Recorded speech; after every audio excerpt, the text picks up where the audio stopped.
Bienvenue, madame, mademoiselle, monsieur, au Vidéorandia de la semaine du samedi 28 mars 2020, le numéro 13. C'est directement de Mont-Saint-Hilaire chez Richard Glenn, conception et animation Richard Glenn. Notre invité tant attendu, monsieur Jean Deflore, sur le thème « Taire ou ne pas taire, dire toute la vérité, tout ce qu'on sait. Quelle dose de vérité supportons-nous? » Voilà le sujet abordé avec Jean Deflore pendant les 90 minutes qui suivent. Bonne écoute. Il y a le complément surprenant de Gilles Surprenant dans le Forum Orandia, ainsi que la version MP3 par Jean-François Poulain, toujours dans le Forum Orandia, qui apporte, entre autres, beaucoup d'informations complémentaires à tout ce qui va être dit ici.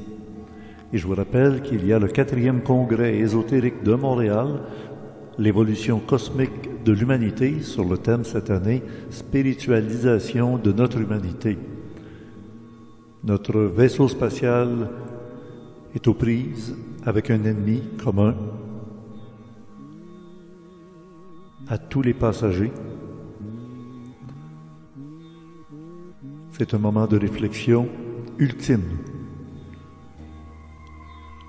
La rencontre n'aura pas lieu à l'hôtel Sandman, comme c'est le cas habituellement, mais ce sera par Internet. Alors, il n'y a que par le biais virtuel que vous pourrez suivre par Internet cette rencontre samedi, le 11 avril prochain, samedi saint, le jour où les églises, les cloches ne sonnent pas. C'est un moment de silence et de réflexion.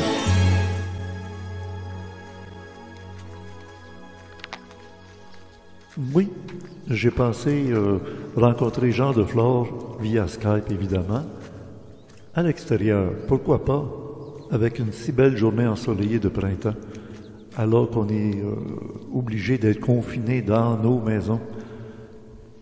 C'est Geneviève avec son gars, avec des yeux de chat, qui est à la caméra portable. Elle va nous conduire à la table de pique-nique, alors que je suis prêt à parler avec notre ami Jean via Skype, directement de chez lui à Québec. Bonne écoute. Oui. Non, c'était juste pour faire un peu estival, un petit peu détente. Là, je veux pas...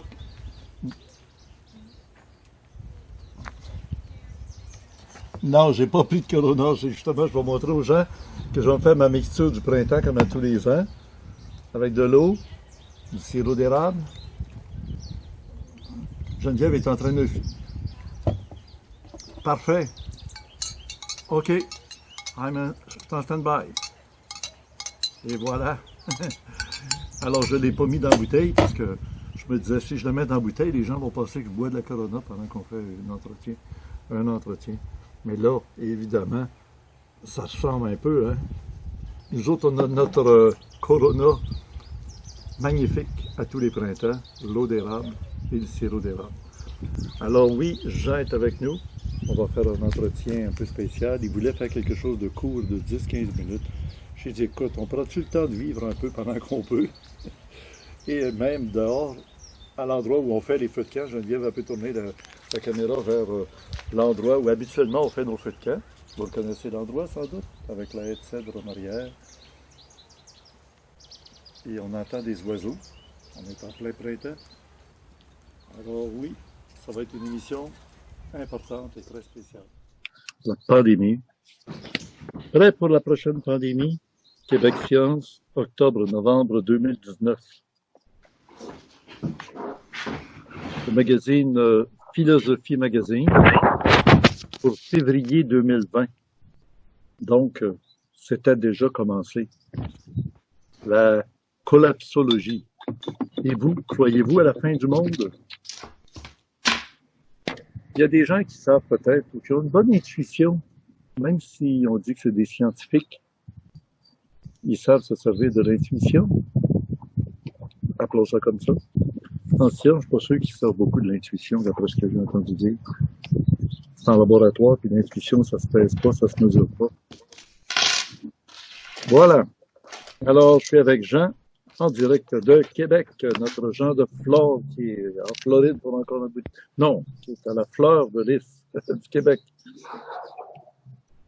Alors, il s'installe. Grâce Salut, à...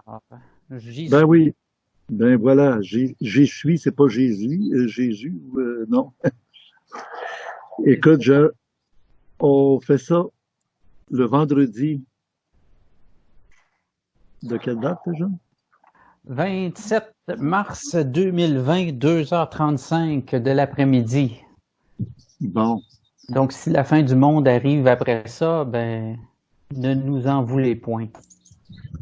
Là, je demanderai à Geneviève de vérifier si ça enregistre. Là. J'ai pesé Bien sur sûr. enregistrer. Moi, je vois Richard is recording the call. Donc, En Skype, toi, c'est enregistré. ben oui, je Alors, vois à peu près pas dans mon écran, étant donné qu'on est au soleil dehors. Allons-y. Bon, allons-y. Moi, je As-tu vais me vu- as-tu placer là. As-tu vu mes deux magazines? Oui, je les ai vus. Ils sont très récents en passant. Hein? Celui-là est de février 2020, Collapsologie. Et vous, croyez-vous à la fin du monde? Et cet automne, Québec Science publiait en octobre-novembre 2019, prêt pour la prochaine pandémie? Bien sûr, parce qu'il faut savoir que la Fondation Gates organisait en octobre une grosse conférence, une conférence internationale. Ah, Et auparavant, ben, au World Economic Forum, au Forum économique mondial, oui. on avait parlé de ces sujets dans les possibles risques pour l'humanité.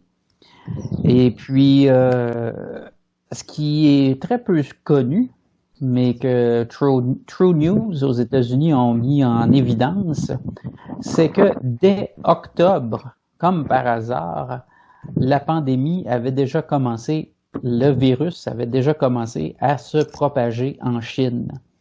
Le fameux groupe, la fameuse secte de la Corée du Sud rapportait déjà en octobre qu'il y avait une épidémie d'une grippe, d'une maladie étrange. C'est ce qu'on disait à l'époque.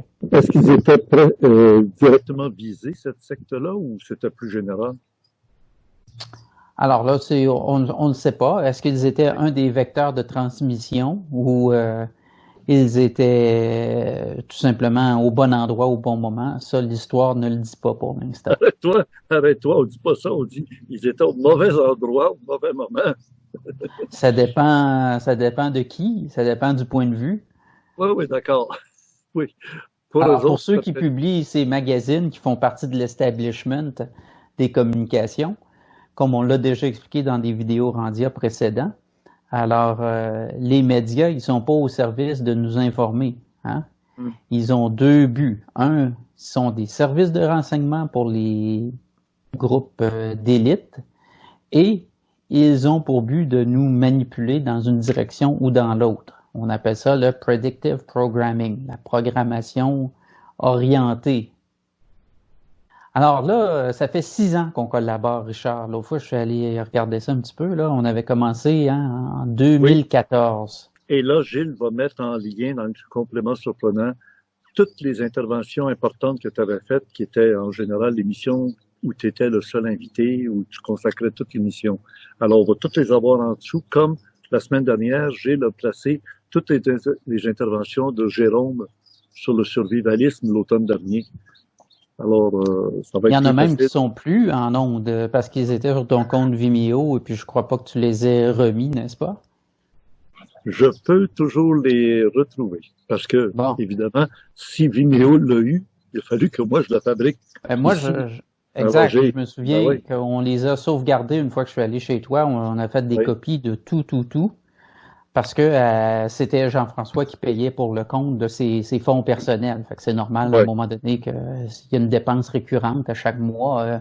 C'est normal qu'à un moment donné, on mette ça de côté puis on les sauvegarde ailleurs. Là, tu sais. Oui, c'est ça. Alors, donc ça fait 6 ans qu'on collabore, Richard, et puis il y a beaucoup de choses qu'on a dit depuis ces 6 ans-là qui se sont avérées On dit une avéré, mais réalité. c'est ça, exactement. Ouais. Et Alors, ça, l'effondrement économique, qui était le premier sujet qu'on avait parlé, un effondrement majeur, c'est fait. Et pourquoi? Pour réorienter, restructurer l'économie mondiale, c'est en train de se négocier. C'est pour ça que la crise du virus perdure. La crise du virus, c'est la dernière volée des groupes d'élite, la dernière frappe des groupes d'élite qui s'affrontent, qui mhm. sont en train de très succinctement décider du sort de l'humanité. Alors, est-ce qu'ils en font une lutte à finir et ils s'auto-détruisent entre élites et nous emportent avec eux dans leur folie, ou ils s'entendent? Alors ça, on en avait déjà parlé. Et toi, avec tous tes invités pendant les 40 ans d'ésotérisme expérimental, combien d'invités tu as eu qui ont parlé des sociétés secrètes, des groupes de l'ombre, des livres comme La conspiration cosmique et d'autres. En tout cas, tu as eu toute une platée d'invités, Monas, le projet Bluebeam. T'en as eu pendant ces 40 ans-là. Alors, Louis Lefebvre. oui, bien sûr. Après Alors, ça, Stan Deyo, Cosmic Conspiracy, et plein d'autres. Hein, oui, c'est ça. alors, ces gens-là, ils présentaient toujours le point de vue d'un groupe ou d'un sous-groupe qui s'affrontait. Tu te souviendras, hein, Richard, dans les années 80-90, là, on nous avait fait des grands tableaux, là, des groupes qui étaient en dessous des Illuminati, des Ouais. francs-maçons, des loges liées à l'Église catholique, les jésuites, puis tout ça. Là, puis on peut retrouver là sur l'internet tous ces tableaux-là. Bon, ben là, là. C'est le grand affrontement, et c'est là qu'on va voir comment ça se termine. La pandémie est un échec à toute fin pratique parce que ça n'a pas été le massacre qu'on nous prédisait. Alors, c'est un échec. Donc, le groupe qui visait à instituer la peur et déstabiliser le monde, bien, c'est en train là de s'effriter. Est-ce que Aujourd'hui, la pandémie est d'origine d'un de ces groupes-là ou c'était déjà un mouvement concerté? On va les mettre à terre, toute l'humanité, après ça, on va pouvoir se partager les territoires, etc. non, moi je pense que c'est plus un de ces groupes-là Ah, qui jouait une de ces cartes, OK. et puis ils ont échoué. Ils ont échoué, c'est clair qu'ils ont échoué parce que on n'est pas à 30, 40 ou 50% de décès de l'humanité. On n'est pas descendu comme on a dit la dernière fois qu'on s'est parlé, là, à quoi c'est 600 millions selon les Guidestones. Et puis on n'y arrivera pas, là. Les derniers chiffres, les plus pessimistes, là, qui venaient du chercheur britannique, a dit hier, le 26 mars, qu'il revisait ses statistiques à la baisse, et au lieu d'être des centaines de milliers maximum, et en plus, ce serait sous le seuil de la capacité d'accueil des hôpitaux britanniques. En Angleterre, c'est un système public comme au Canada. Et puis, ils ont revu tous leurs chiffres et ils ont dit que dans leur système de santé tel quel, sans compter les hôpitaux militaires qui peuvent être déployés, ils seront capables de prendre charge des cas. Donc, je veux juste continuer un petit peu la liste là, de ce qui s'est passé depuis 6 ans là, qu'on avait prédit. On avait parlé de la crypto-monnaie qui deviendrait l'outil important. Alors, de quoi on parle depuis le début de la crise? Enlever l'argent, le remplacer par des monnaies, des crypto-monnaies. On sait déjà que la Chine, la Russie, les pays du BRICS se sont entendus pour créer une crypto-monnaie d'échange entre eux et nationale. Et là, la Federal Reserve aux États-Unis ont annoncé qu'ils voulaient créer leur crypto-dollar. Alors, donc, on voit que ça va venir, ça s'en vient, on se sert de cette crise-là. Parce que dans le fond, cette crise-là, c'est là, tout le monde en profite pour pousser son agenda. Alors, on avait parlé du revenu minimum garanti. Ton fils, à l'époque, Emmanuel, on s'était croisés en Floride, on avait passé une journée, on en avait parlé avec sa compagne à l'époque, et avec Jean-François Poulain. On avait déjà parlé de ce thème-là, qui était quelque chose qu'on nous pousserait, et voilà, on y est. Je vous avais parlé du jubilé. Alors, on parlait possiblement jubilé avec les cartes de crédit, mais en tout cas, on voit très bien qu'il y a quelque chose qui s'articule. On repousse les dates d'échéance des intérêts et des prêts hypothécaires. Alors, tout ce qui a lieu à l'immobilier, on repousse, on ne veut pas créer une catastrophe dans l'immobilier. Ensuite, l'impression, vous vous souvenez, au mois de septembre, qui était le précurseur de cette crise, et en fait, ce qui a véritablement en arrière de cette crise, ce n'est pas une crise de santé, c'est pas une crise sanitaire, mais c'est bel et bien une crise économique que l'on traverse. Parce que, rappelez-vous, en septembre, je vous ai parlé du repo, R-E-P-O, les montants d'argent que les banques recevaient à toutes les nuits, qui étaient dans les milliards de dollars. À chaque nuit, la Banque fédérale américaine devait prêter de l'argent aux banques parce qu'elle manquait de liquidité pour se prêter entre elles, pour faire fonctionner le système financier. Et là, c'est depuis le mois de septembre. Et qu'est-ce qu'on a appris dans la crise, dans le fameux package qui est voté encore au Congrès? Je ne sais pas si à 2h46, le 27, là, c'est réglé, mais c'était encore en négociation ce matin. Alors, il y a des milliards de dollars encore pour donner aux banques pour assurer ces liquidités-là. Alors, on a parlé de ça durant ces 6 ans-là, plus récemment. On a parlé de la fraude avec l'or, les taux d'intérêt. Tout ça, c'est des institutions qui ont été condamnées. On a parlé QAnon, que les amateurs de QAnon se sont fait aller récemment avec toutes sortes de prédictions. Alors, en 6 ans, on en a couvert du terrain et là, on arrive à l'aboutissement de tout ça. Tu avais parlé aussi que Donald Trump serait le prochain candidat des Républicains, alors qu'il n'était pas encore élu candidat, et que ce serait aussi le futur président des États-Unis, chose que personne n'imaginait. Et finalement, c'est bien ça qui est arrivé. Effectivement. Et puis, je ne sais plus si je l'avais dit en ondes, mais moi, Donald Trump, personnellement, quand ça avait été annoncé qu'il serait candidat, j'avais dit « Ah non, pas encore un autre acteur ». Mais c'est ça qu'on a besoin dans notre société, des comédiens qui amènent les foules, qui font que les gens sont émerveillés et époustouflés par ça. Puis, force est d'admettre qu'il a réussi à canaliser la moitié du vote des Américains. Alors, à quelques dixièmes de pourcentage, puis dépendamment de comment on perçoit la fraude électorale dans ça, soit qu'il a eu une majorité un petit peu plus grande que le 50%, ou soit qu'il est un petit peu en bas, mais à toute fin pratique, à des fins statistiques, il y a la moitié de la population qui l'a supporté. Et comme je vous avais dit il y a quelques mois, tu m'avais posé la question, avant la fin de l'année 2019, si je me souviens bien, s'il allait gagner la prochaine élection. Puis moi, je t'avais dit, s'il n'y arrivait pas d'événement majeur, moi, je pensais plus à un assassinat, parce qu'il y a eu des rumeurs à l'automne dernier de 3 tentatives d'assassinat. Alors, s'il n'était pas assassiné, moi, je croyais bien qu'il serait de retour. Et c'est à se demander, et c'est même à se demander si tout ça n'est pas arrangé. Parce que quand on regarde la faiblesse du Parti démocrate, écoutez, là, leur candidat vedette, celui qui va être le candidat contre Trump, ben, il fait de la démence, Biden. Ah oui. Parce que, regardez, ils ont tassé Bernie Sanders, qui était celui qui était encore le plus populaire.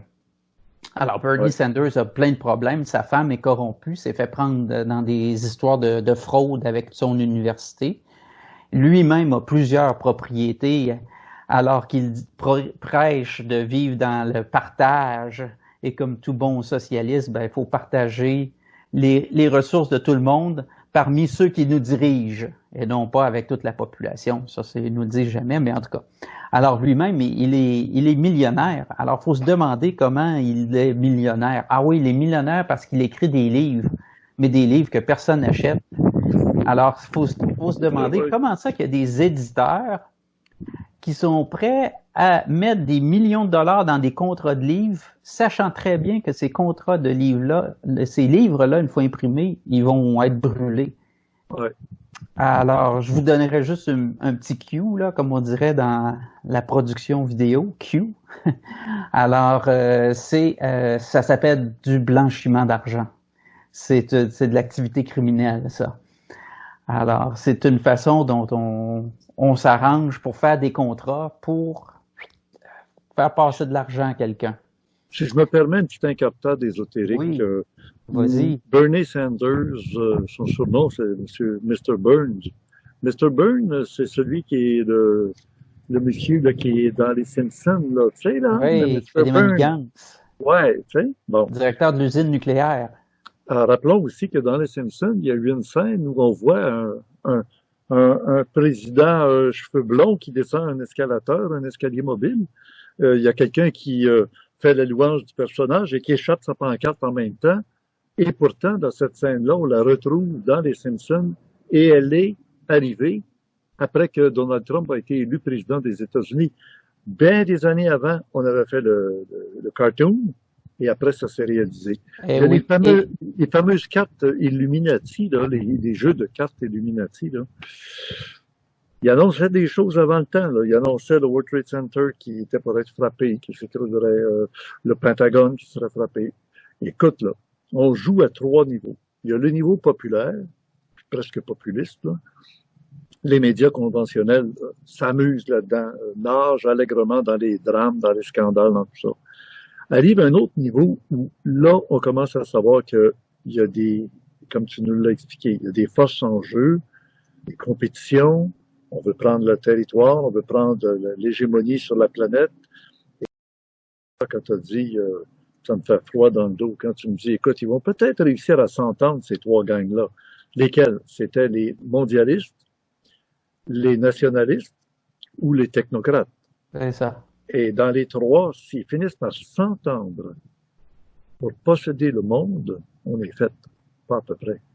Ça dépend du point de vue. Moi, je suis plus optimiste que toi. Toi, tu vois ça de façon négative. Moi, je le vois comme une opportunité de se rebeller contre celui qui a divisé pour régner depuis des milliers d'années. Et pour pas dire beaucoup plus que des milliers d'années. Alors, c'est lui qui serait derrière les 3 factions, mondialistes, nationalistes et démocrates. Il se sert et technocrates. C'est lui qui sert de toute cette division dans les... C'est un peu comme on disait à l'époque de Napoléon. Il y avait des financiers qui fournissaient de l'argent pour qu'ils s'arment contre Napoléon, ou ils aidaient aussi Napoléon en lui fournissant de l'argent en disant « vous nous remettrez avec l'intérêt par après ». Fait qu'il jouait sur les 2 tableaux. Fait que là, tu me laisses entendre que ce soit une gang, l'autre ou l'autre, on est fait de toute façon parce que le grand patron, c'est celui qui conduit le bal. Satan conduit le bal. Jusqu'à temps que ces 3 factions-là se rendent compte qu'ils n'ont plus rien à gagner. Alors puisque là, c'est ce qui est arrivé avec cette pandémie-là. Cette pandémie-là a créé une grande frayeur dans les élites et ils sont à négocier un arrangement parce qu'ils comprennent très bien que c'est la fin de la partie, là. La partie, pas juste d'échec, mais la partie de go aussi, là.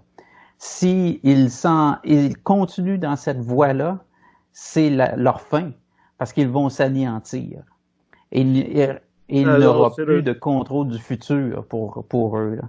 Ouais, mais s'ils savent ou s'ils comprennent qu'ils n'auront jamais à gagner à la fin de la partie, ils vont faire la loi de la terre brûlée. La terre brûlée, c'est dans leurs intentions. Le temps qu'elle n'a pas gagné, on va tout jeter à terre. On va tout éliminer et on va tout brûler. Pas chez les humains. Pas chez les humains. Ouais. Pas chez les humains. Okay. L'être humain, il y a une résilience. Il y a une résilience. Puis là, on a affaire à des forces occultes. Si on parle de Satan ou du maître du monde, on parle des êtres qui ont l'omnipotence, l'omnipuissance totale. Ils pensent, en tout cas. Et c'est pour ça que je voudrais peut-être te donner quand même, moi aussi, je suis optimiste.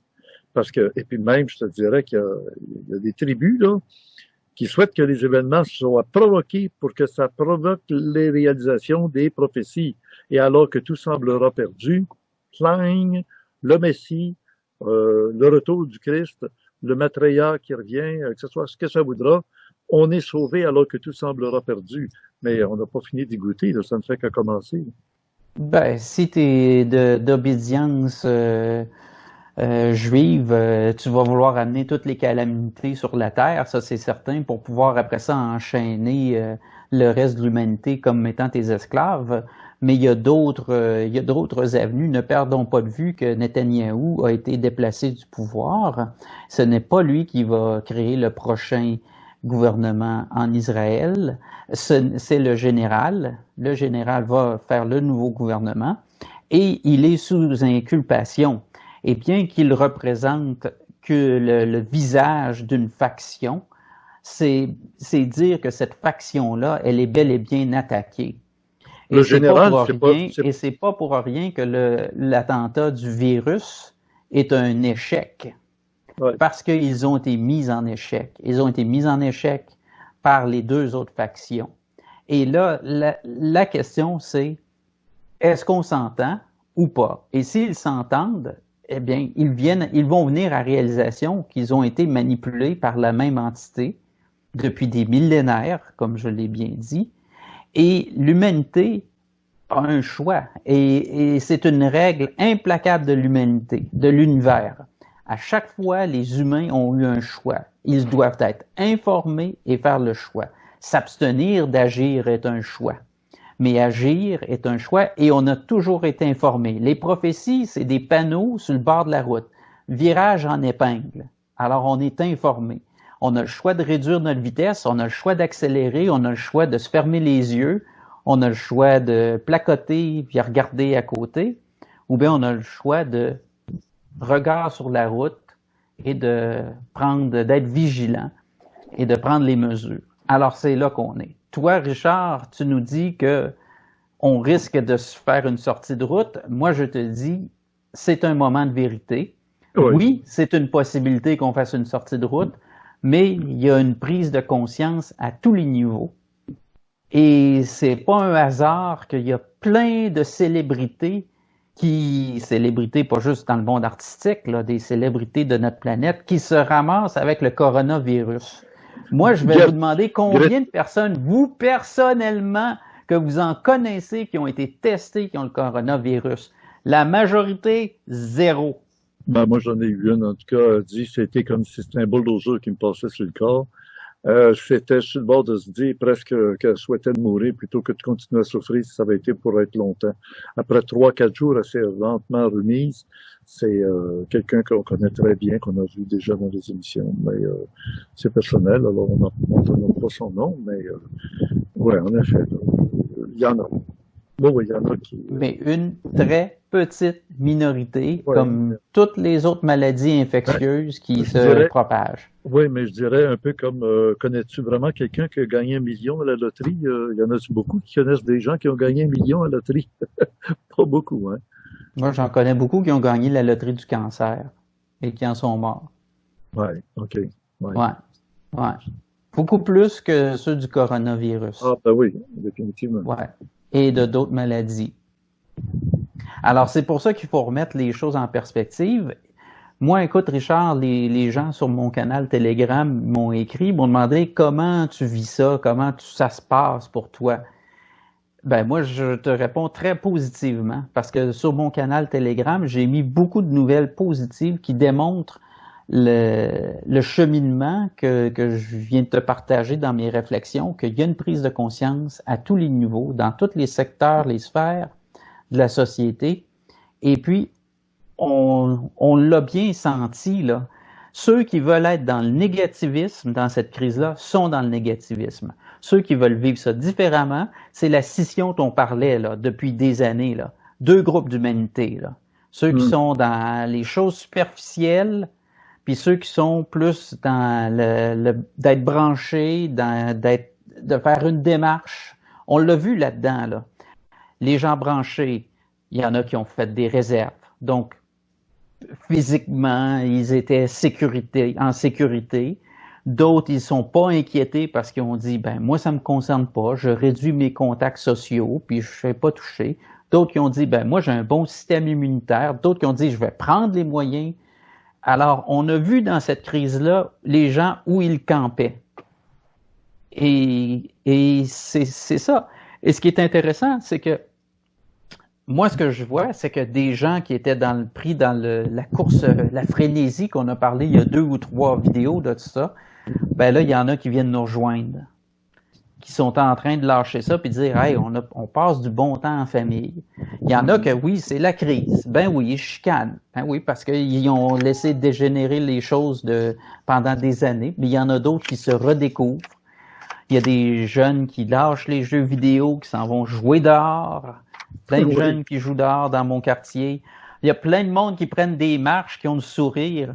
Puis là, c'est drôle de regarder le monde. Là, ils changent de côté de la rue pour pas être trop proches, mais là, ils se parlent. Alors qu'avant, ils se passaient à 1 mètre ou moins, mais ils se parlaient pas, ils se regardaient pas. Là, c'est drôle, les gens, ils sont d'un bord et de l'autre de la rue, puis là, ils marchent, puis là, ils se mettent à se parler, puis là, ils s'arrêtent, puis là, ils se rapprochent, puis là, ils gardent un peu de distance, mais ils se parlent.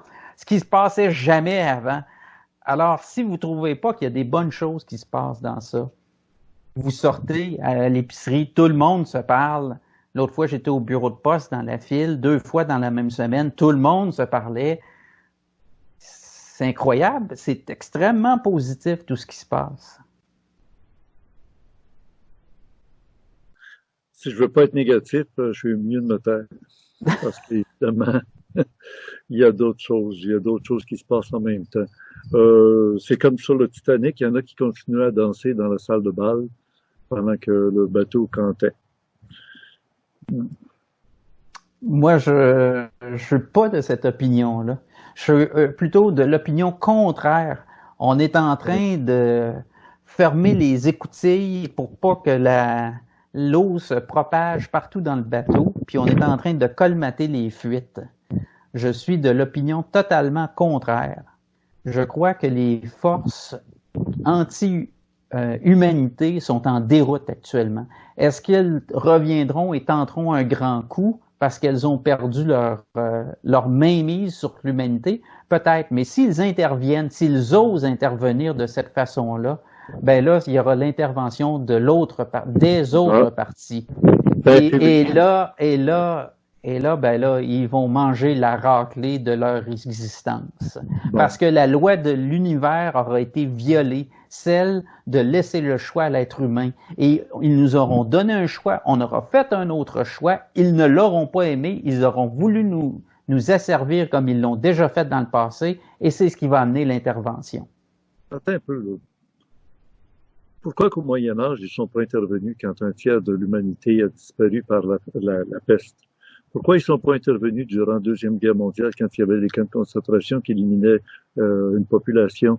Pourquoi ils ne sont pas intervenus quand ils ont laissé tomber des bombes sur des villes innocentes où c'était des civils qui vivaient là, Hiroshima et Nagasaki? Pourquoi ils interviendraient maintenant, là? J'ai pas dit qu'ils interviendraient maintenant. J'ai dit si les factions s'entendent, si toutes les factions, les 3 grandes factions s'entendent pour faire la paix et donner une nouvelle direction à l'humanité, et que ceux qui sont en arrière, qui tirent les ficelles depuis des millénaires, choisissent d'intervenir parce qu'ils auront perdu le contrôle de l'humanité, les autres interviendront. Oui, d'accord. Fin février 2023, le surrender, ça s'adresse à eux autres, en même temps que c'est un rendez-vous pour les autres. Le rendez-vous, c'est rendez-vous, à bas les armes, mais c'est aussi un meeting, un rendez-vous pour les autres. Et pour ça, il faut qu'on arrive à ce que je disais tantôt, la fameuse formule, alors que tout semblera perdu. Et pour ça, il faut que ça aille jusqu'au bout, au bout du bout. On est loin d'être rendu au bout du bout, là. Il y a encore de la nourriture dans les épiceries. Les voies d'alimentation, les camions traversent les États des États-Unis. Il y a quelques États qui ont commencé à fermer leurs portes, leurs frontières. Les camions ne peuvent plus passer à travers l'État. Ils vont manquer de gasoline pour se rendre jusqu'au bout, où ils vont arriver just in time, et ils vont être just too late. Tout ça, ça va être fini dans une semaine.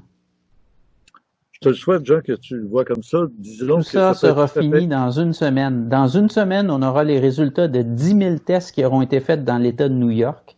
Avec la chloroquine. Ils auront pas loin de 100% de rétablissement. Ouais, ben écoute, et Jean, à ce moment-là, on acceptera les résultats que la France font, les études qui sont faites en France de donner à des fins prophylactiques, donc de traitement préventif, la chloroquine et l'antibiotique combiné, là. Alors, et le zinc également, 60 mg par jour, à bon entendeur. Alors, tu regarderas les étapes de l'Apocalypse tel qu'annoncé, qui est un grand manuscrit d'alchimie. OK, on y va sur le plan médical. On ira encore sur le plan écologique où les océans ne briteront plus la vie, il n'y aura plus de poissons, il n'y aura plus rien. On attaquera aussi sur le plan de l'atmosphère où les gens vont être empoisonnés rien qu'à être dehors à respirer. On va attaquer sur les plans géologiques où il y aura des bouleversements telluriques, planétaires géologiques. On va attaquer sur, je sais pas, moi ça m'exclut, faut être sûr. C'est seulement qu'il y a des gens qui savent, parce qu'ils ont vu des événements dans la machine à voyager dans le temps, qui permet à des gens de savoir qu'il y a des étapes, et qui maintiennent l'idée que l'humanité va être épargnée, mais va être une petite minorité épargnée dans leur corps physique. Les autres pourraient s'en sortir s'ils vont dans le plan spirituel. De là, j'annonce mon congrès le 11 avril, le samedi saint toute la journée, j'ai des conférenciers, et bien sûr, je suis le chef d'orchestre où je vais diriger pour que la démarche soit dans le but de bien saisir la nature spirituelle de l'être humain, qui se souvient des cieux, mais qui est tombé dans le piège de matière. Et ça a un temps. Et c'est pas pour rien qu'on parlait de la fin des temps, mais c'est des temps de ci, de ça, de ça. Les Juifs ont un calendrier, les Chinois ont un autre calendrier, et tous les temps de tout le monde vont être rassemblés dans une fin pour... c'est pas très optimiste mon affaire, mais c'est peut-être très réaliste. Et si ça s'en va dans la direction que tu dis, je serai le premier, le plus heureux que ça soit ça. Vraiment. Et ça veut dire qu'on aura changé de ligne de temps. Oui.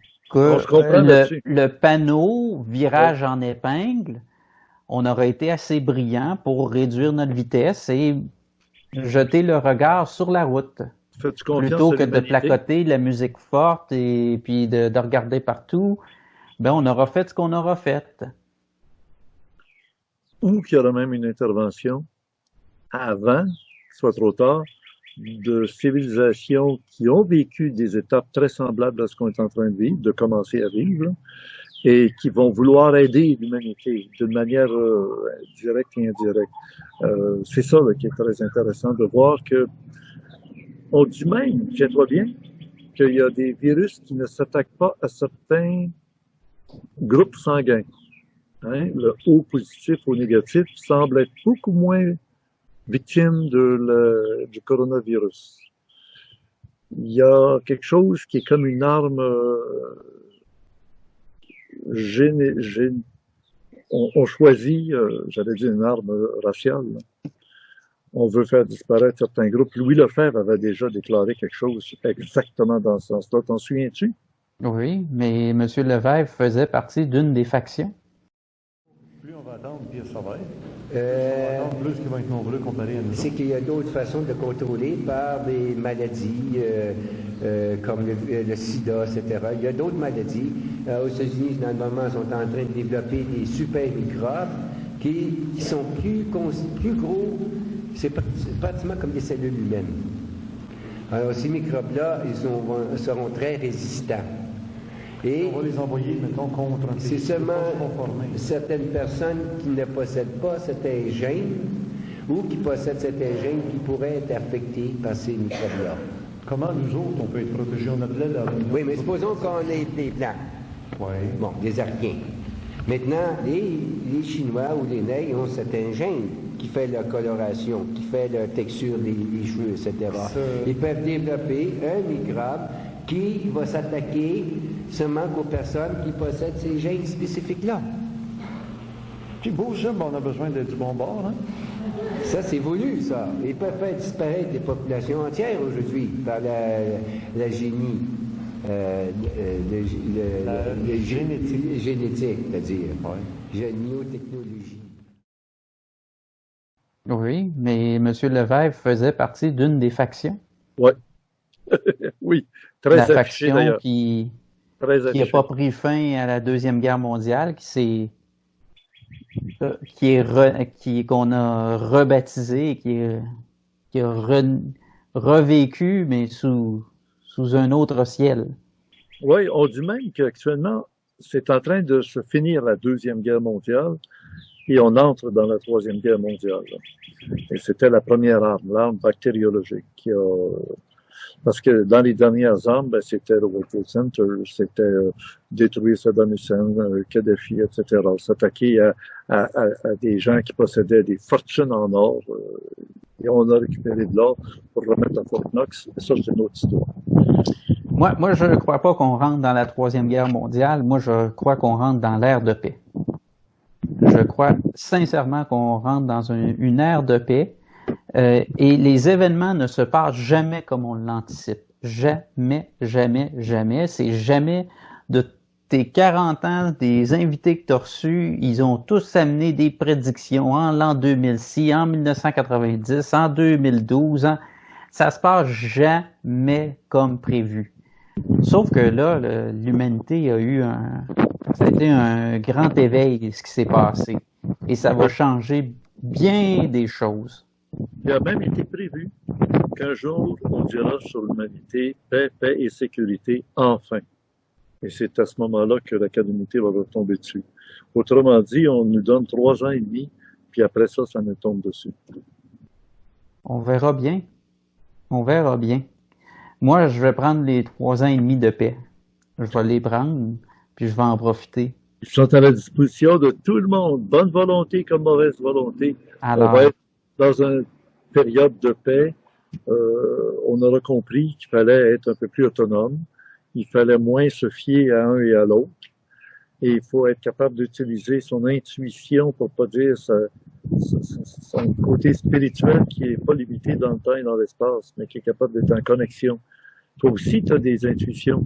Toi aussi, tu as j'allais dire des messages, des informations. Bien sûr, comme plusieurs personnes qui prennent action. Quand on prend action, il y a quelque chose qui pousse à cette prise d'action-là. Alors, bien sûr. Et puis, c'est pas toute de l'information qui est analysée et décortiquée. Il y a une portion d'intuition, d'inspiration dans ça. Et ça se fait à différents niveaux pour différentes personnes. Et puis... tu comprends, Jean, que quand je prends la position un petit peu l'antagoniste de ce que tu dis, c'est dans le but de soulever tout de suite des points de gens qui nous écoutent régulièrement, j'allais presque dire religieusement, et qui ont peut-être des arguments que j'ai soulevés. Puis j'aimais mieux te les lancer tout de suite pour que tu réagisses devant eux, pour qu'eux y aillent « Ah, OK ». Mais moi, là, Richard, je reviens sur nos 6 ans de collaboration. En 6 ans, j'ai pas essayé de convaincre personne. Je suis pas là pour convaincre. Moi, je l'ai souvent dit.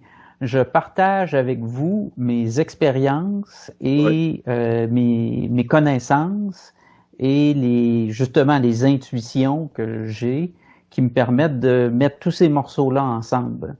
Alors, je suis pas là pour convaincre personne. Donc, ces gens-là, j'en ai rien à cirer, là, personnellement, là. Je vais te dire bien franchement, eux, s'ils veulent voir les calamités qu'ils veulent y voir, moi, je veux voir les belles choses. Moi, je vois des gens souriants, je vois des gens qui prennent des marches, je vois des parents qui s'occupent de leurs enfants, je vois des enfants qui s'occupent de leurs parents âgés, je vois des jeunes qui créent des entreprises pour aller porter de la nourriture chez les personnes âgées. Je vois des supermarchés calmes où on n'entend pas toutes les sonnettes des caisses, où fait bon d'aller magasiner. Je vais dans les mêmes supermarchés où c'est propre comme ça n'a jamais été propre, où les employés sont d'une gentillesse incroyable. Alors, moi, je n'y vois que du positif. Mes bons amis avec qui je communique, ils me parlent, il y en a qui me disent « Ah, c'est donc épouvantable », mais quand je leur demande « Comment ça se passe chez vous? » « Ah, ben ça va bien, tout le monde est de bonne humeur, oh, j'ai une belle relation avec mon fils ou ma fille. » Alors, quand on se penche sur chacun de nous, comment ça nous affecte, sommes-nous si au désespoir que ça, ou voyons-nous comme toi, t'es dehors, c'est le printemps chez vous, c'est calme, je vois quelques voitures et piétons passer en arrière de toi. J'ai fait exprès, je suis content que tu aies remarqué, parce que j'ai fait exprès de mettre la caméra vers la rue, là. Ben oui. Et c'est le calme, c'est pas le chaos, c'est pas le bruit. Ici, chez nous, on est à côté d'une autoroute. Ouais. Quand j'étais enfant, cette autoroute-là était presque silencieuse. On n'entendait presque rien. Il y a des blocs appartements qui nous séparent. Depuis que je suis revenu prendre soin de mes parents, et qu'est-ce que j'entends? C'est un tintamarre incroyable. C'est bloqué à l'heure de pointe. Les camions, ça compression. Là, c'est le calme. On entend les oiseaux, comme chez vous. Sais-tu pourquoi, Jean? Parce que les gens respectent la consigne, tout le monde, restez chez vous. Mais moi, je prends que Jean, il se promène, lui, il fait le contraire de la consigne. Mais à vous de vous servir de ce que la nature vous a donné, utilisez votre jugement. C'est sûr que je m'en vais pas tousser sur le monde, hein? C'est sûr que je suis prudent dans mes comportements. C'est sûr que je prends les suppléments que j'ai à prendre pour faire face à un virus qui circule. Les compléments que tu prends, suppléments, là, j'aimerais savoir c'est quoi que tu te recommandes. Et évidemment, la vitamine C, mais ce qu'on apprend, entre autres avec le coronavirus, le zinc. Le zinc est très efficace. Ensuite, la vitamine D. La vitamine D, vous n'avez pas besoin d'en acheter une journée comme aujourd'hui. 20 minutes toasté des deux bords. 20 minutes d'un bord, 20 minutes de l'autre. Vous mettez tout nu devant une fenêtre, vous couchez chez vous, 20 minutes d'un bord, 20 minutes de l'autre. Sinon, en costume de bain, si vous voulez pas être tout nu. Alors, la fenêtre que vous voyez, là, la grande baie window, là, qui est là. De l'autre côté, c'est la table de cuisine. Et à tous les jours, à tour de rôle, Geneviève et moi, on va faire avec une serviette de plage sur la table, tout nu. C'est ça. Puis sinon, en bikini excellent. Ou en monokini. C'est niaiseux à dire, mais c'est pas à travers un chandail qu'on attrape du soleil. C'est sur la peau. Puis ça, c'est de la vitamine D. Alors, oui. Ensuite, on a vu que le docteur Chrétien favorisait la prise de quercétin dans ses recherches. Alors, du quercétin, et il a donné des dosages. Faites vos recherches sur Internet. Vous allez trouver les dosages. Il avait donné une entrevue à Radio-Canada. Et puis, je m'avancerai pas d'un dosage aujourd'hui parce que je veux pas te mettre dans l'embarras, Richard. Là, puis... Mais il y a une chose, c'est qu'on pourrait fournir à Gilles Surprenant pour le complément surprenant de l'émission qu'on fait présentement, la numéro 13. Hein, je me trompe pas, c'est bien la numéro 13? Je sais pas. Je ne tiens pas le compte pour toi. On est dans le 13, imagine. Ça va permettre justement d'avoir une petite idée de ce que ça prend comme posologie, ça c'est sûr. Geneviève est experte dans ça aussi. Et tout ça, c'est disponible sur l'Internet. Si vous parlez anglais, vous pouvez faire la simple recherche qui est maximum safe dosage pour l'ingrédient que vous recherchez. Le quercétin, vous rentrez ça. Quercétin, maximum safe dosage, puis ça va vous le dire. Je ne vais pas vous le dire, je le sais par cœur, mais je ne veux pas vous le dire ici parce que ça va mettre Richard dans le trouble. Oui, c'est ça. Même chose pour la vitamine C. Oui. Maximum safe dosage. Puis la meilleure vitamine C, c'est la liposome. C'est celle qui est de nanotechnologie. Mais s'il n'y en a pas, il y a du sodium de la vitamine C. Normalement, c'est elle vient en... Bon, j'ai un blanc. Oui, mais c'est la forme de sodium de la vitamine C. Là. Vous la retrouverez, là. Vous regardez sur n'importe quelle bouteille de vitamine C, là. Et puis, elle est disponible en sodium. Alors ça, c'est la deuxième plus disponible pour l'absorption. Parce que le problème des vitamines, c'est l'absorption. Alors, on pourrait faire une longue émission, mais de façon générale, c'est l'absorption, puis c'est la question des dosages. Les doses qu'on nous recommande ne sont pas des doses thérapeutiques. Et c'est ce qu'on ne veut pas qu'on discute publiquement des dosages thérapeutiques parce qu'on ne veut pas que les gens s'auto-médicamentent. Oui, c'est ça. Alors que c'est ridicule parce que les gens cherchent à protéger leur profession, leur syndicat, leur union, leur mafia. Alors, la journée que un médecin de Colombie-Britannique aura le droit de pratiquer au Québec comme avec la crise, c'est maintenant le cas aux États-Unis.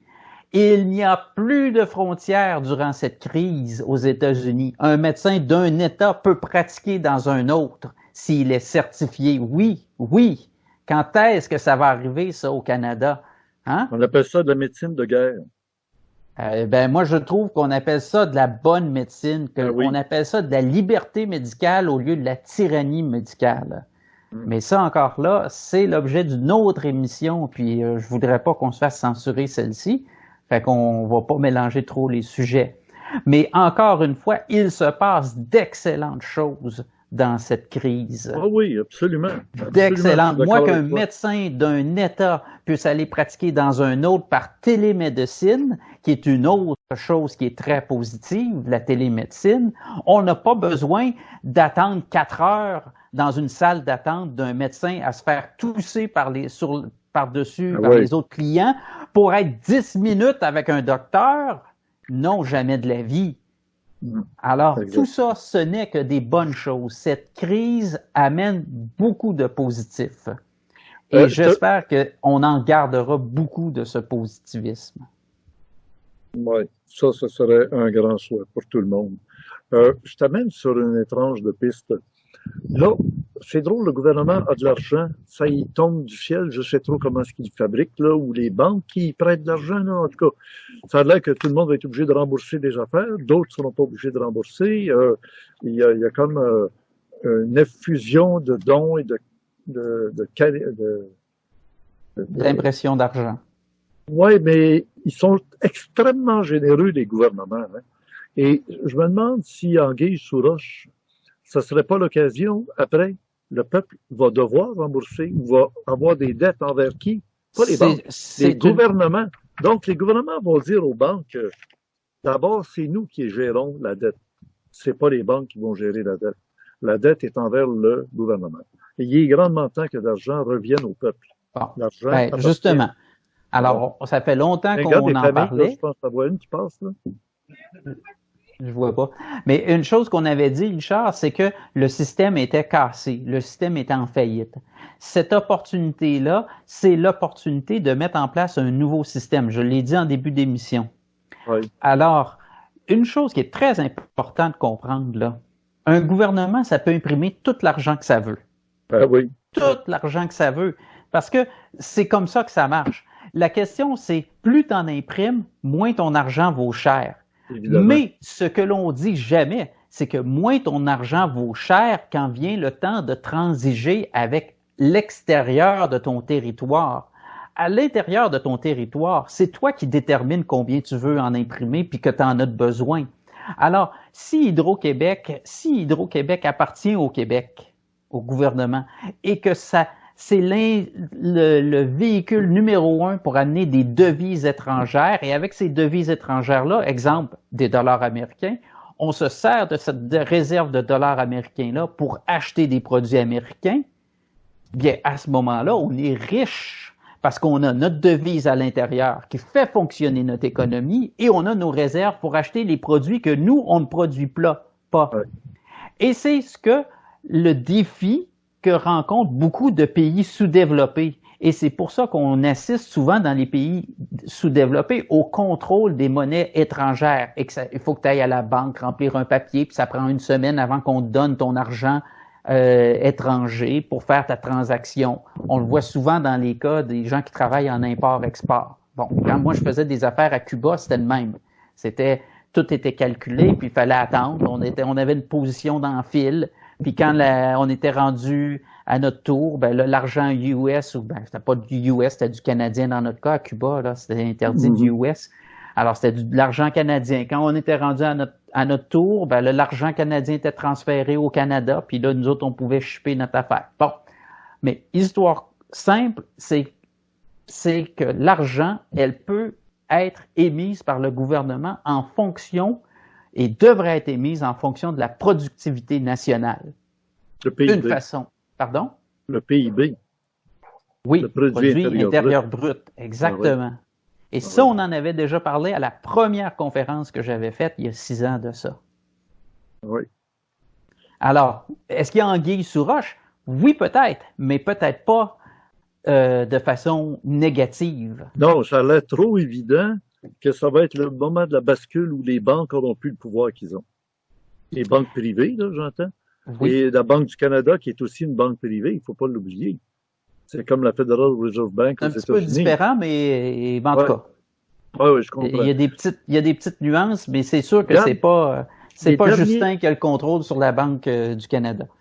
La dernière intervention de Trudeau, justement, ça a été d'expliquer un peu aux gens que c'est le gouvernement qui est le propriétaire de l'argent des Canadiens. C'est lui qui décide d'en faire s'il y en a besoin, d'en donner s'il y en a besoin, etc. Et ça ne veut pas dire ça que le temps est compté pour que les banques continuent à... Hey, quand ils font des millions, pour pas dire des milliards de dollars à tous les ans de profit, c'est des individus ou des actionnaires qui se partagent des profits sur le dos des pauvres qui ont été obligés d'emprunter, puis que les taux d'intérêt augmentent. On dit que les cartes de crédit étaient exorbitants. Là, ils veulent faire baisser ça un peu, il est temps. On dirait que c'est les derniers qui sont venus aider. Tu sais, on a demandé de l'aide de tout le monde, des entreprises, des grosses entreprises.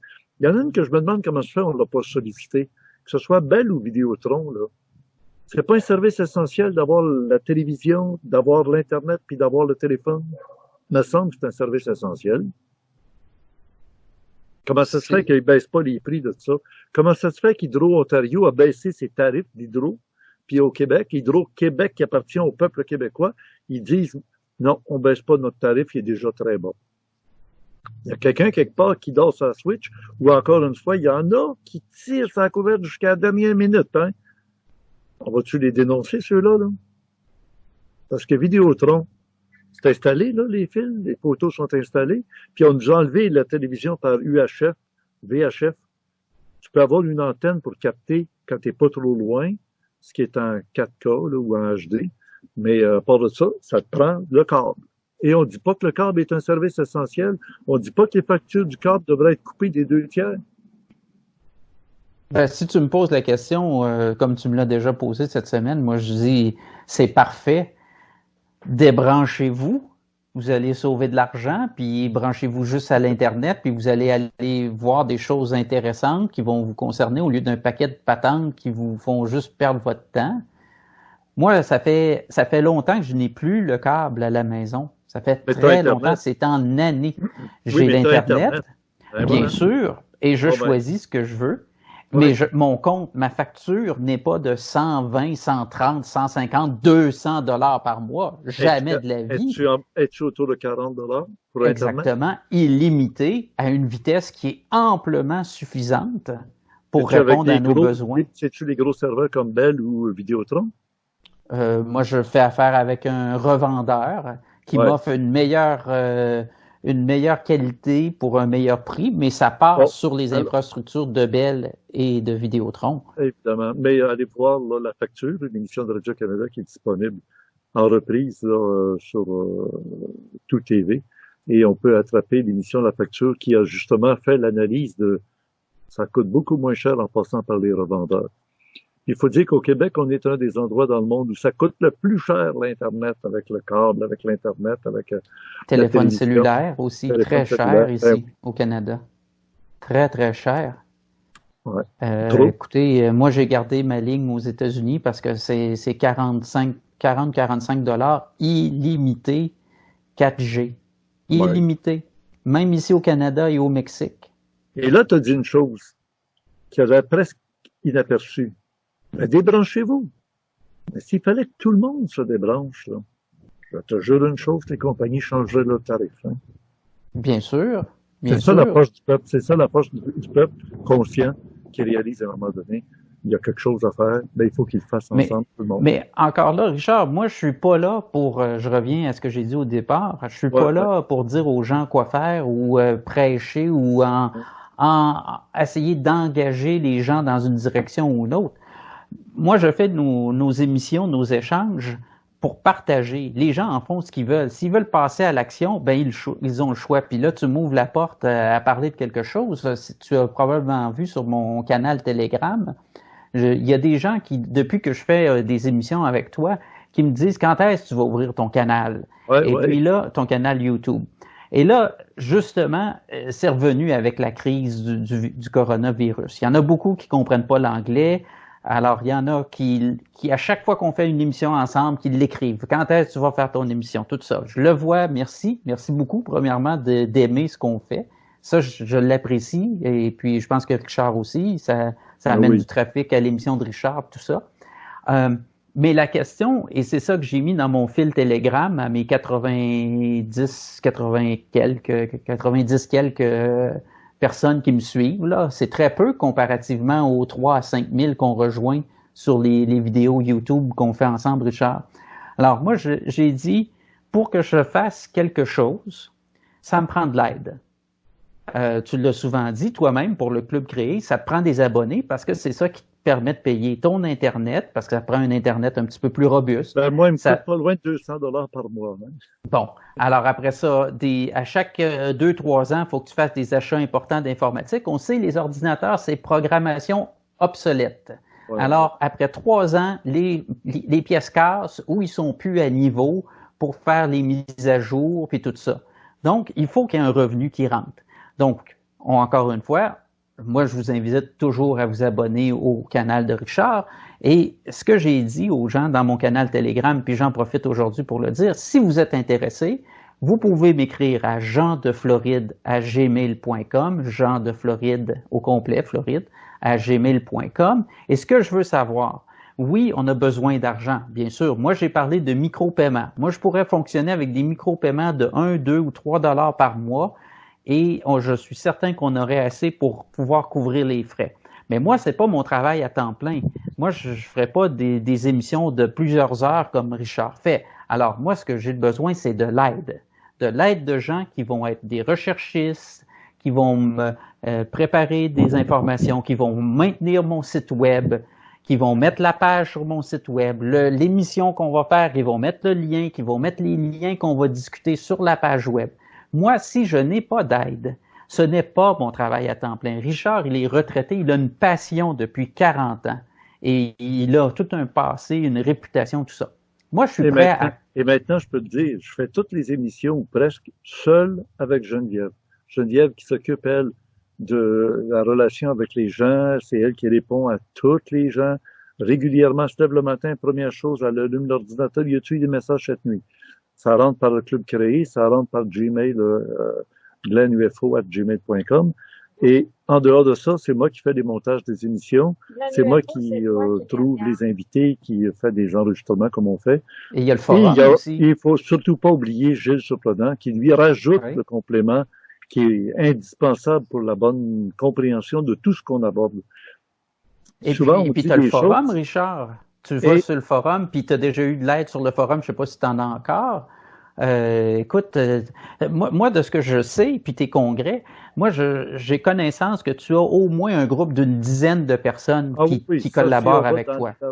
C'est ça, mais si je voulais produire strictement un peu comme toi, tu ferais, ça me prendrait même un minimum de gens. On va voir la tournure, parce que là, il y en a qui disent, bien sûr, très bientôt, Internet va devenir à 3 niveaux. Il y aura un Internet populaire où tu peux pas faire n'importe quoi, puis c'est pour tout le monde. Le deuxième, pour avoir le droit d'écrire des YouTube, des messages, etc. Le troisième va être extrêmement sélectif.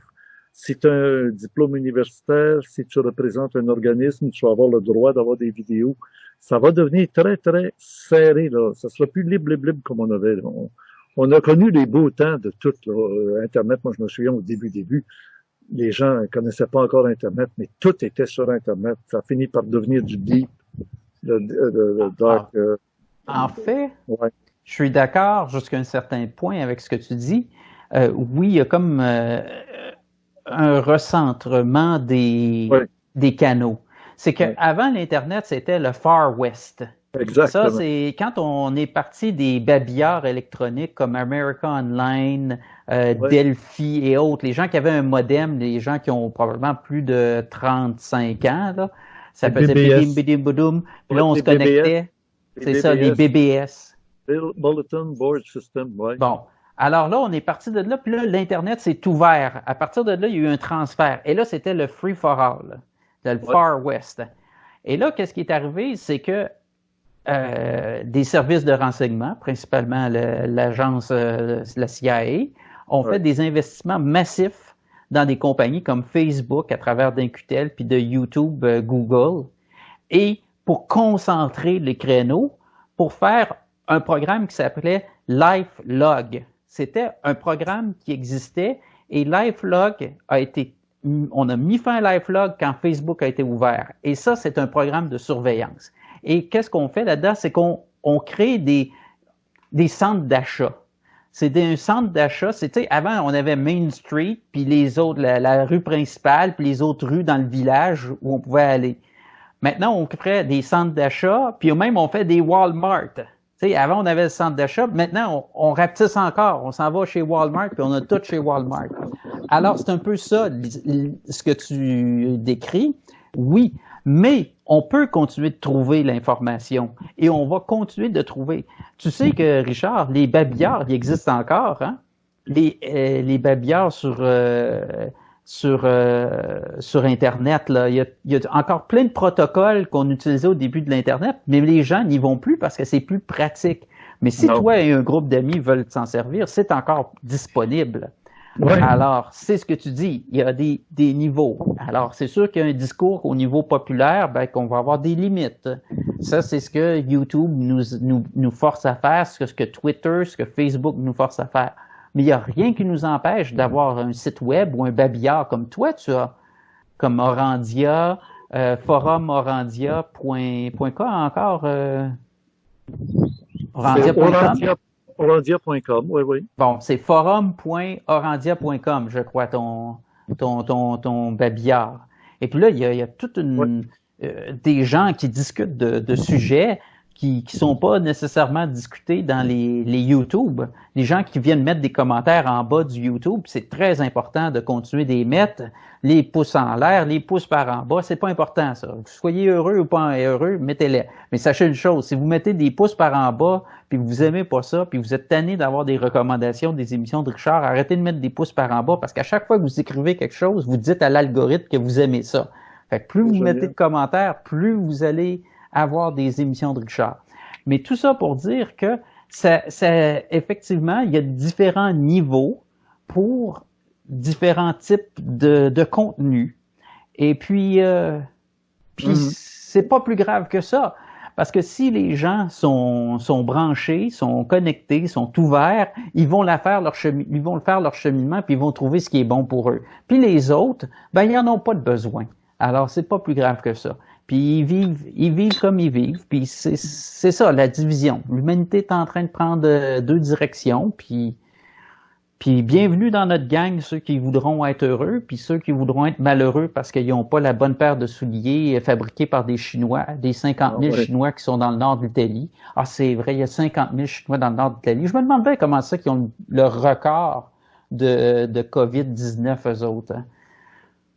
Ça a baissé là, en Chine. Hein? Il y a de moins en moins de gens qui l'ont. Oui, mais en Italie, comment ça qu'ils se sont ramassés avec le pays qui a fait le plus peur au reste de la planète?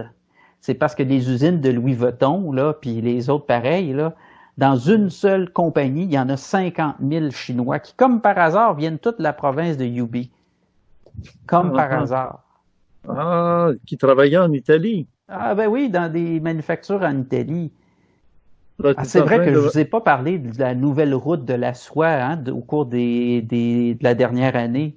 Comment qu'il y avait des ententes puis des alliances, des accords de libre-échange, comment les ports d'Italie avaient été donnés, on avait donné la gestion à la Chine des 3 plus grands ports d'Italie. On n'a pas parlé de ces choses-là. Mettez les morceaux ensemble. Allez réécouter les émissions. Gilles va vous faire une liste que Richard a dit. Allez les réécouter. Tout est là. La Chine a quand même pris le contrôle du port de Pirée en Grèce et pourtant la Grèce semble pas être affectée beaucoup par le coronavirus. Parce qu'ils n'ont pas les travailleurs. Oui, c'est ça. Ils n'ont pas les travailleurs. C'est tout attaché. Alors, écoute, ça fait entendre presque que ce fameux coronavirus, on revient avec la fin de l'émission, avec ce qu'on a dit au début de l'émission, il serait... D'où vient un virus? Es-tu capable de me dire, médicalement parlant ou biologiquement parlant, d'où vient un virus? Est-ce que c'est une mutation d'une cellule saine comme le cancer qui perd son contrôle puis qui se multiplie? Ça, c'est un cancer. Un virus, ça provient de quoi? Ça Les provient... virus, on en a depuis que le monde est monde. Comme il y a des bactéries. Alors, ce qui est important de savoir, c'est dans le cas présent, c'est la modification qu'il y a dans ce virus-là. Ce virus-là, on l'a dit précédemment, il y a une portion de HIV dedans, et puis d'Ebola, dans le code génétique. Et beaucoup d'ARN. Dans l'ADN du virus. Oui, mais ils ont beaucoup aussi d'ARN, qui est la partie codant. Alors, l'ADN, c'est codé, puis le ARN, c'est le codant. Et ils s'aperçoivent que c'est ça qui est sa force, puis il peut se muter, hein. Il paraît qu'il y a déjà une quarantaine de... 40, c'est ça. Mais attention, les 40 mutations, c'est ce que les virologistes les plus connus, cotés dans le monde disaient, c'est vous allez voir, ce sera des mutations, comme dans tous les autres virus, ça diminue la force et en fait, ça devient non toxique là, pour l'être humain. Toxique, c'est pas le bon mot, là, mais non dangereux là, pour l'être humain. Non létal. C'est ça, c'est ça, exactement. Alors, tout se passe bien.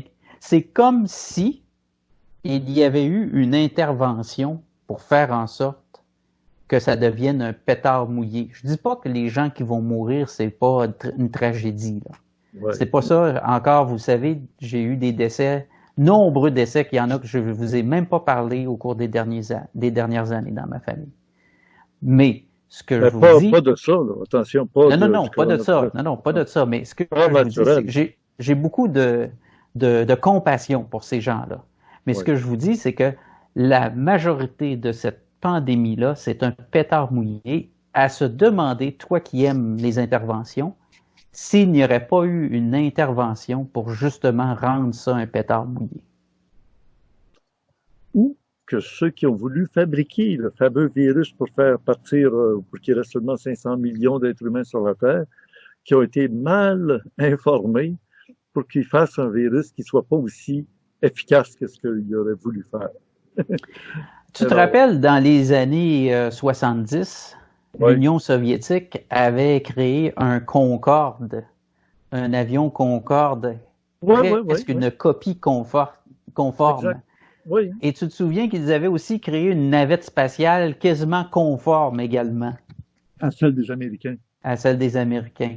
Et dans les deux cas, c'est des engins qui n'ont jamais vraiment pris leur envol de façon régulière. Et pourquoi? C'est parce qu'on leur avait fourni des plans qui avaient des défauts. C'est ça. Alors, pensez pas qu'il y en a qui n'ont pas déjà appris. Et pensez pas non plus que ceux qui agissent en faveur de l'humanité ou dans le plan matériel, ils sont pas branchés, eux autres aussi, là. C'est pas tout du monde juste dans la matière, ça, là. Tu l'avais-tu éteint? Oui. Ah, OK. Alors, c'est pas tout juste du monde qui sont dans la matière. En tout cas, moi, Richard, avant de terminer, je demeure très positif. On se retrouvera peut-être dans 1 ou 2 semaines, faire une courte entrevue. Moi, ma prédiction est la chose suivante. Mardi, à compter de mardi la semaine prochaine, alors aujourd'hui, on a dit qu'on était le... Je sais même plus quelle date qu'on a dit, le 27? Oui. Alors, le 27, alors mardi suivant, 27 mars, vous allez avoir les premiers résultats qui vont sortir des 10 000 personnes qui ont été mises sur le traitement aux États-Unis et ailleurs dans le monde. Et les résultats vont rentrer positifs. Le docteur français a continué ses traitements. Il continue d'avoir du succès. Il y a des vidéos qui sont mises par l'Institut de virologie de Marseille qui sont là, placées à l'occasion. Moi, je les mets sur mon canal Telegram, mais vous allez aller sur YouTube, vous allez les trouver. C'est en français, donc vous n'avez pas de raison de ne pas écouter au complet ce qui est dit. Vous ne pouvez pas dire là c'est en anglais. Et vous le suivez et vous l'écoutez et vous allez comprendre que c'est d'une qualité exceptionnelle ce qu'ils font là-bas. Et c'est un organisme subventionné, un organisme officiel. Là, on ne peut pas dire que c'est des patentes marginales, que c'est des patentes de flyers. C'est des gens qui sont dans le système. Ah oui, alors là, il n'y en a plus d'excuses pour discréditer ce qui se fait là. Ce Didier sont Raoult, des professionnels. c'est ça, le virologue Didier Raoult, il est une sommité mondiale reconnue comme un des grands experts. Dans Puis on l'a toutes les utilisé. langues. Ouais. Tu sais, il est français, puis il est acclamé partout, partout, partout, partout. Les Américains le reconnaissent, les Chinois le reconnaissent, les Russes le reconnaissent, tout le Peux-tu même monde le dire reconnaît. pourquoi que ça débloque pas en Angleterre, que ça débloque pas au Québec, que ça débloquait pas aux États-Unis, à moins que c'est ça, c'est Trump qui a dit, Alors, hey, on n'attend pas, là, on est en période de guerre. alors, il y a peut-être qu'il y a du monde qui ont compris que c'était pas une vraie crise, puis qui font de la petite politique là-dessus, comme le gouverneur du Nevada, comme le gouverneur de l'Illinois, qui interdisent aux médecins de prescrire la chloroquine. On a un médecin à Montréal qui, à la radio, est allé déclarer en pleine onde, en direct, que lui, il l'appliquait comment? Il était à Manhattan. Ah oui, lui, il était à Manhattan. Ah, il était à Manhattan. Il dit, moi, il dit, quand quelqu'un me le demande, j'y donne. Puis il dit, c'est pas compliqué, une pilule par jour suffit. Et 2, mais pas plus, parce qu'à 3, tu risques d'avoir une crise cardiaque. Alors, suivez la prosologie de base, celle qu'on donnait aux gens qui allaient en Afrique et qui risquaient de souffrir de malaria. Puis à partir de là, ça va être réglé. Moi, Richard, je ne prône pas que les gens s'auto-médicamentent avec de la médication pharmaceutique. Parce que tu prends des aspirines quand on a besoin, des aspirines, des Tylenol? Non, j'en prends pas. Mais j'en prends pas. Moi, je prends de la B12 à la place. Ouais, OK. En passant, l'ibuprofene, là, que je sais plus c'est quoi l'ingrédient actif, là, ils ont découvert en Italie que ça activait le virus du COVID. Alors, évitez ça si vous êtes malade. Ce que je veux dire, Richard, par rapport à ça, c'est que si vous avez des symptômes, ben, allez voir votre médecin, faites-vous tester. Aux États-Unis, en date d'hier, le 26, il y avait 550 000 personnes qui avaient été testées. En une semaine, ils ont fait plus qu'en 8 semaines en Corée du Sud. Et 85% des gens testés qui ont des symptômes, font de la fièvre, ils ont des problèmes pulmonaires, tout ça, n'ont pas le COVID. Ils ont une autre infection, un autre virus, une autre bactérie qui les attaque. J'allais presque dire une autre grippe. Une autre grippe ou un autre rhume. Ouais. 85% des 550 000. Alors, tout ça, ça remet les choses en perspective, comme je vous ai dit depuis le début de cette crise-là. Alors, en terminant, Richard, moi, j'inviterais à nouveau les gens qui veulent que je fasse des vidéos de s'impliquer.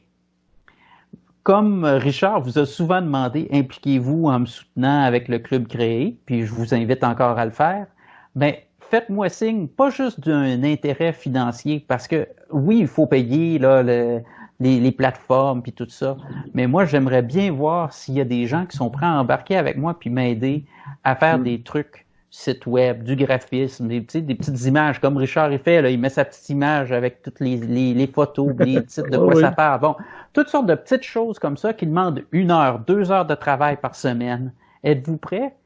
Si vous voulez que je fasse des vidéos, êtes-vous prêt à vous impliquer?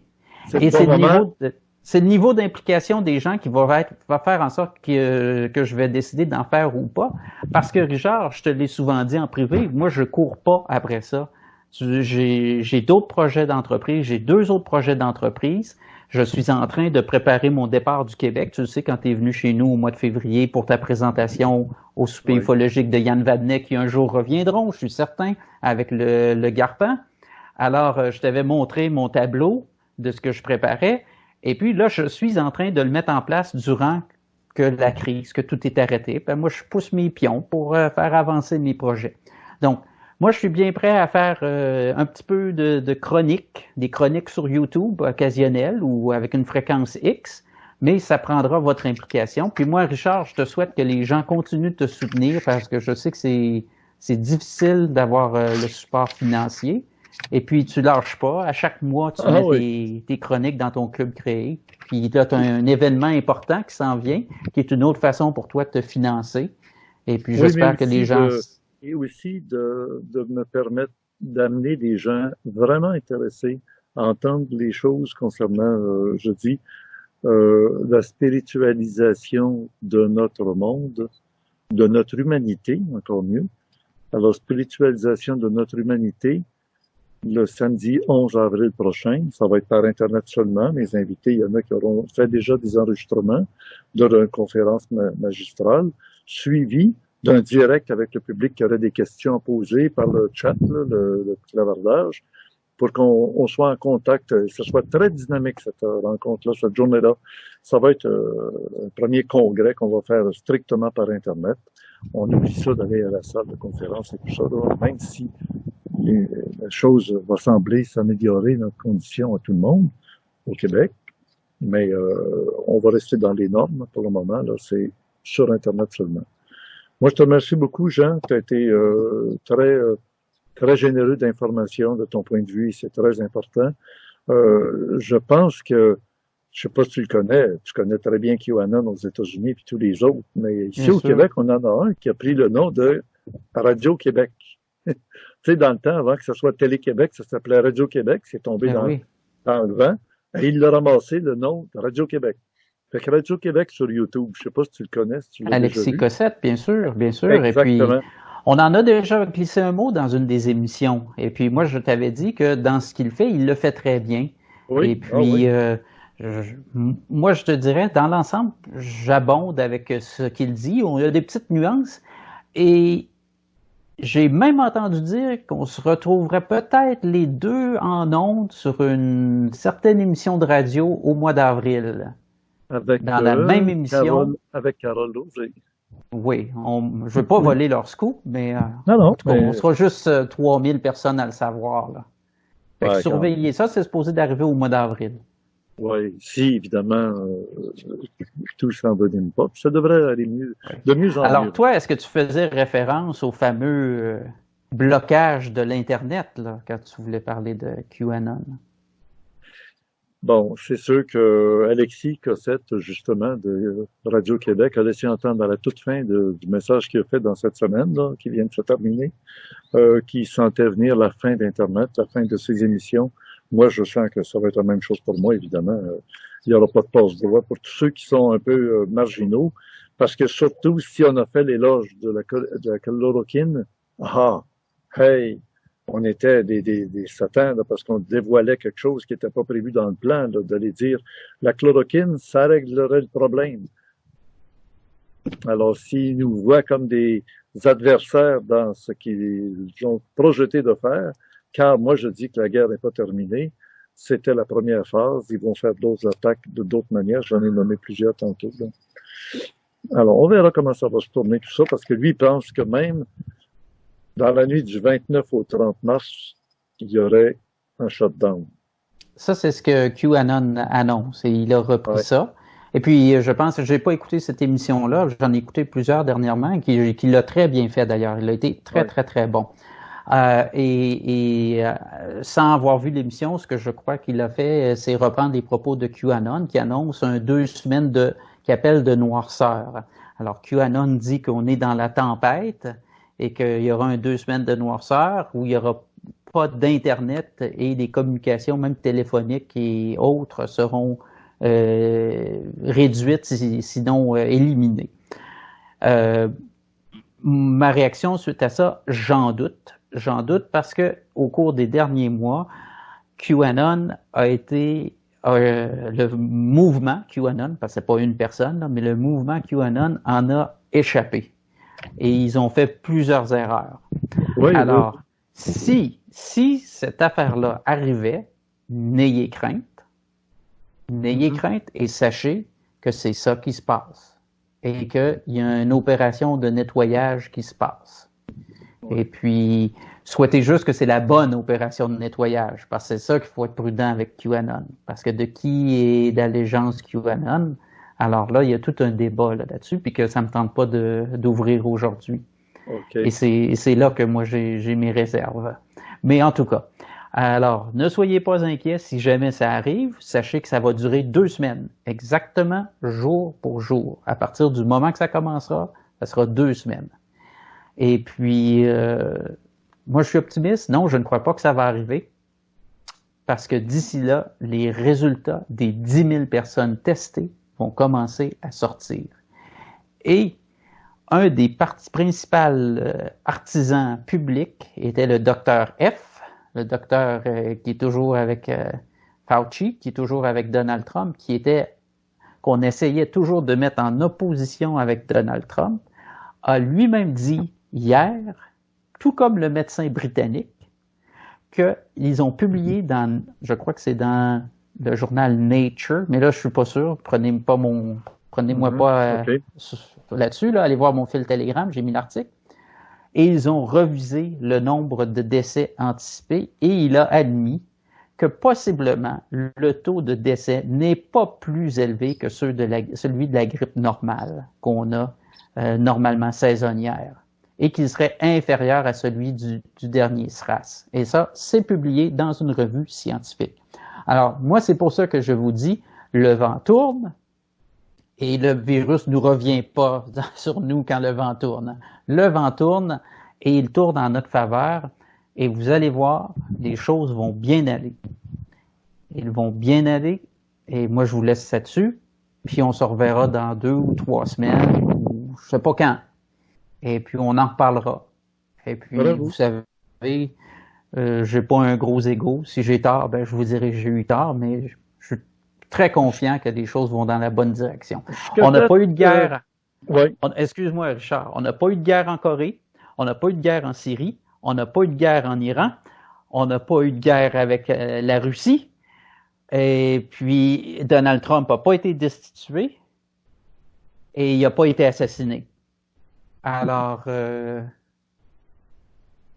pense que la tendance, si la tendance se maintient, là, comme on disait avec Bernard de Rome là, autrefois, si la tendance se maintient 1 à 2 mois et ça sera fini, moi je vous fais la prédiction que Donald Trump va réouvrir les États-Unis graduellement en termes de business.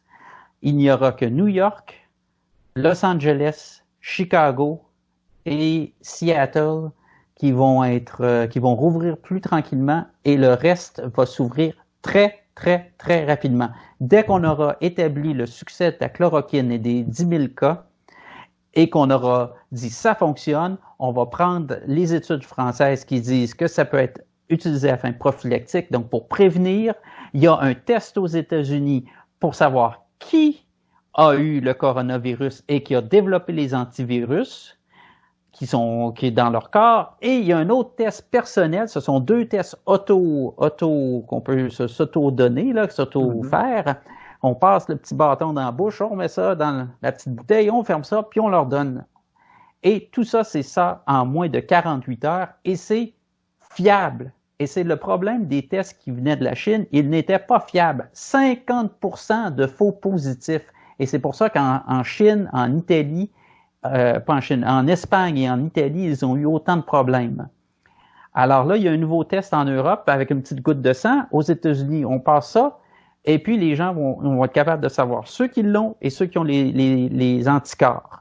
Alors, à partir de là, on va être bon pour relancer l'économie, et c'est reparti. Et les gens vont avoir pris conscience de comment c'est important de s'occuper de ces affaires, que comment on peut plus au Québec dépendre des autres pays pour faire nos médicaments, de faire notre nourriture, que l'industrie agricole, c'est important, que notre système de santé, c'est important, qu'il faut être à notre affaire, qu'il faut s'occuper de nous, de nos familles. C'est ça qui va changer. Et oui, l'humanité est en train de changer, Richard, mais positivement. C'est une prise de conscience, cet événement-là. C'est un événement qui rouvre les consciences de façon très différente qu'on avait anticipé. Pas besoin d'une guerre atomique, pas besoin d'un événement aussi simple que nous confiner avec ceux qu'on aime nous amène à prendre conscience de ce qui se passe. Et alors, les vraies valeurs, on les retrouve. C'est ça. Alors, moi, j'endosse ton événement sur l'humanité, oui, et ça, c'est un élément déclencheur. Et c'est tout le contraire de ceux qui sont inquiets. C'est à partir de là, c'est la graine qui est semée qu'on arrose. La collapsologie, ça veut dire l'effondrement du vieux système, du vieux monde. On va entrer bientôt dans un nouveau monde. Ben justement, Il y a Alors, une manière de le voir de manière très positive, le mot collapsologie. bravo. Et puis, encore une fois, comme j'ai Effondrement. dit, Oui. j'ai perdu des gens au cours des 2-3 dernières années qui nous étaient très chers, des gens que j'aimais beaucoup. Et puis, j'ai toute ma compassion pour ceux qui sont malades, qui sont atteints de cette maladie-là. Et puis, moi, je je peux ne te dire- minimise pas l'importance, Ouais. surtout chez les personnes âgées qui sont en résidence, qui sont confinées, qui ne peuvent pas avoir de visite de leur famille, qui en ont besoin. Et je suis très navré pour ça. Puis Ouais. chapeau aux jeunes, des jeunes de 15, 16, 17, 18 ans qui ont créé des micro-business, des micro-entreprises pour aller porter de la nourriture chez les jeunes, chez les vieux, les personnes âgées qui sont à domicile, les gens qui sont impliqués comme dans les programmes comme ceux de Joanne, bravo. Et puis si vous êtes jeune, puis vous êtes en santé, allez-y, impliquez-vous. Allez voir sur l'Internet, il y a des coopératives partout, dans toutes les régions du Québec, puis il y en a des groupes, des résidences, puis des coopératives, comme Joanne a fait, qui aident les personnes âgées. Allez-y, impliquez-vous. Vous êtes en santé, vous ne serez pas malade. On a ratissé très large, hein, avec des pour et des contre, des beaux aspects et des moins beaux aspects que j'ai osé présenter, de façon à ce que on claire l'esprit de tout ce qu'on pourrait entendre dire, puis se dire, bon, on fait notre choix dans tout ce qui est sur la table. C'est clair. jeandefloride@gmail.com, jeandefloride@gmail.com. Envoyez-moi vos petits messages si vous êtes prêts à vous impliquer. Des petites tâches, 1 heure, 2 heures, des recherches sur Internet, des petits graphiques, à aider à enregistrer l'émission, le MP3 comme Jean-François Poulain fait, etc. Alors, Puis moi, j'oserais dire, regardez Radio-Québec avec Alexis Cossette aussi. bien sûr, bien sûr. C'est un bon élément au Québec qui rapporte beaucoup de choses qui sont en anglais, puis qui représentent. Absolument, Puis il absolument. ne gêne pas d'aller mettre des extraits vidéo de toutes sortes C'est d'affaires ça, qu'il trouve sur Internet. Puis Ouais. on n'a pas à être 100% d'accord. Richard, toi et moi, Non, on c'est a ça. certains points de vue qui sont différents quand on en Exact. parle au téléphone, pas devant tout le monde, mais on même s'échange. Oui, c'est ça. Moi, j'ai présenté des aspects, puis toi, tu as présenté C'est les ça. tiens. Et puis, ça enrichit les connaissances de tout le monde. Chacun est maître de prendre ce qui lui convient. Mhm. Fait qu'elle ne nous entendait pas parce qu'on n'avait pas encore le haut-parleur. Là, mais... Et là, t'en vois-tu? Bien sûr. C'est- Bonjour Geneviève. Il dit bonjour Geneviève. Bonjour, Jean. Parce que là, À bientôt, puis merci beaucoup de mettre en onde l'émission semaine après semaine. ouais, attends pas. Là. C'est pas grave. Elle va l'entendre quand elle va l'écouter. C'est ça. Puis ce que je trouve amusant, c'est que quand notre ami Legault n'est pas là, François Legault, c'est remplacé par Geneviève. Elle s'appelle Geneviève, la vice-première ministre du Québec. Geneviève Guilbeault. Geneviève Guilbeault. Alors, il y a sa Geneviève formidable. avec. Il y a sa Geneviève lui avec. Au revoir Richard. Au revoir tout le monde. Au revoir, Jean. Merci beaucoup.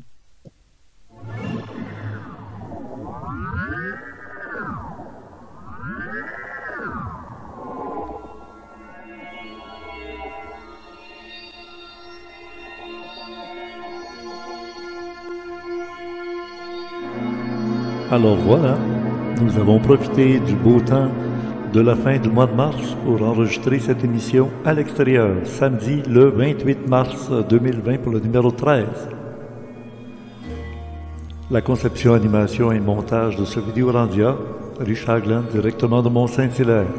Notre invité, tant attendu, Jean Deflore, sur le thème « Taire ou ne pas taire ». Ce qui se passe sur la Terre. C'est un choix collectif, aussi bien qu'individuel. Le complément surprenant indispensable pour retrouver les liens et les ajouts à tout ce qui a été présenté ici ce soir. La version audio par Jean-François Poulain dans le forum Orandia, à la supervision technique Emmanuel, Stéphane et Donald, à la régie Spirale. Et oui, notre 4e congrès ésotérique de Montréal, l'évolution cosmique de l'humanité, sur le thème spiritualisation de notre humanité en prise avec un ennemi collectif, planétaire. C'est pas des extraterrestres méchants. Il s'agit de quelque chose de très, très intime, très proche de l'être humain. Et cette rencontre n'aura pas lieu comme à l'habitude à l'hôtel Sandman, mais dans votre oratoire personnel. Il n'y a que par le biais virtuel qu'on pourra suivre par Internet en direct cette rencontre, soit en prenant par PayPal ou par la poste avec un chèque ou un mandat postal au tarif que vous voyez ici. Et voilà la façon de retrouver le complément surprenant en bas du vidéo Randia de chaque semaine. Le commentaire épinglé en haut de la liste des commentaires que vous pouvez passer sous le vidéo Randia de la semaine. Bonne semaine!